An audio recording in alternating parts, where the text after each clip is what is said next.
Katharine's Doll by Elizabeth Winthrop, illustrated by Marilyn Hafner. Molly was Katharine's best friend. Katharine was Molly's best friend. They walked to school together in the morning. They went roller skating together in the afternoon. They kept each other's secrets. They brushed each other's hair. Katharine taught Molly how to sing Miss Mary Mac when they jumped rope. Molly taught Katharine how to play chopsticks on the piano.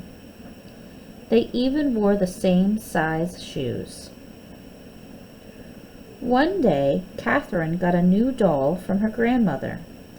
It was the most beautiful doll Katharine had ever seen. It had soft brown hair that felt like real hair. It had big blue eyes that opened very slowly. It had a soft body that felt just like a real baby's. Katharine called Molly. "Come down to my house," she said. "My grandmother sent me a new doll. She is beautiful. I have named her Charlotte."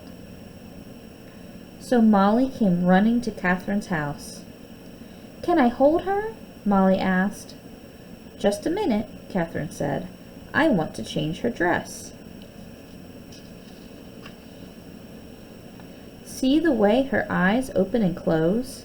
She looks like a real baby, doesn't she? Molly nodded. Katharine took off the doll's sundress and put on a party dress. Then she took all her old dolls out of the baby carriage and put them on the floor. "There, Charlotte," she said. "You fit just right." "You didn't let me hold her," Molly said. "Oops, I forgot," Katharine said. "I'll let you hold her later." Molly and Katharine took Charlotte for a walk around the block. Katharine let Molly push the carriage half the time. When they got back to the house, Katharine let Molly hold Charlotte. "Hold her head up," said Katharine. "She feels just like a real baby," Molly whispered. "I told you so," Katharine said. Katharine took Charlotte away from Molly. "It's time for her dinner." "It's time for me to go home," said Molly. Katharine was so busy she forgot to say goodbye. Every day, Molly and Katharine played with Charlotte. They changed her diapers and fed her lunch and dressed her up and took her for walks. Sometimes Katharine let Molly fix Charlotte's food. Sometimes Katharine let Molly change Charlotte's diapers. Sometimes Katharine even let Molly rock Charlotte to sleep. But Molly always wanted to hold Charlotte more. "I wish you were mine," she whispered to Charlotte very softly, so Katharine did not hear her. When Katharine decided to give Charlotte a bath, she told Molly to turn on the water. "But don't make it too hot." Molly filled the sink with water. "Bring me the towel and we'll wrap her up," said Katharine. Molly got the towel and held out her arms. "You can carry her to the sink," Katharine said, "but I want to give her the bath." "You can give her the bath if you let me dress her," Molly said. "Wait a minute," said Katharine. "Charlotte is my doll, you know." They glared at each other. "All right," Katharine said. "You can change her dress. Then we'll put her in the carriage and we can go roller skating." "But I don't want to go roller skating," said Molly. "I want to play with Charlotte." "Who did you come here to play with?" Katharine asked. "Me or Charlotte?" "Charlotte," said Molly. "You're not my friend anymore, Molly McCook." "You're not my friend either," Molly said. "I'm going home." "Go right ahead," Katharine said. So Molly went home. The next day, Katharine and Molly walked to school on opposite sides of the street.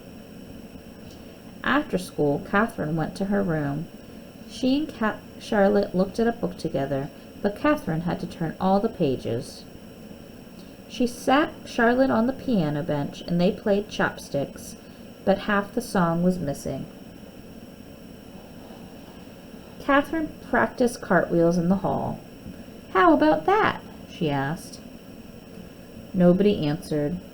Charlotte had fallen over. She was looking at the ceiling. "I'm bored," Katharine said. "Where is Molly?" asked her mother.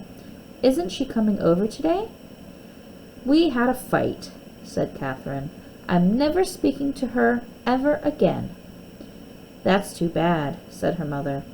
"Good friends are hard to find." "I don't need friends," said Katharine. "I've got Charlotte." They both looked at Charlotte. Charlotte was still looking at the ceiling. "Why don't you go roller skating?" said Katharine's mother. "All right," said Katharine. "But if I see Molly, I'm going to stick my tongue out at her." So Katharine went roller skating. She skated up to one corner of the block. Then she skated down to the other corner. She skated past Molly's house and stuck out her tongue at the front door. The front door opened. Molly walked down the steps. She sat down and put on her roller skates. Katharine watched her. "If you're going to skate here," Katharine said, "I guess I'll have to skate somewhere else." "That's just fine with me," Molly said. "I don't like to skate with people who stick out their tongues." "Well, I don't like to skate with people who like their best friend's doll better than their best friend." "I never said that," Molly said. "You did too," Katharine said. Molly stood up and started to skate down the block. Katharine zoomed past her. Molly fell down and burst out crying. "You're mean, Katharine Murphy," she yelled. "I didn't do it on purpose," Katharine said. "I bet you did," Molly said. "No, I didn't," Katharine said. She helped Molly up. "You want to come to my house and play?" Katharine said. Molly sniffed.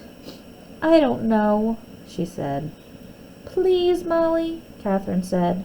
"I'm bored playing all by myself." "Me too," said Molly. "At least you've got Charlotte." "Charlotte can't play the piano," said Katharine. "That's right," said Molly. "And Charlotte can't jump rope." "Or do cartwheels," said Katharine. "Or sing Miss Mary Mack," said Molly. "Or keep a secret," said Katharine. "Or be a best friend," said Molly.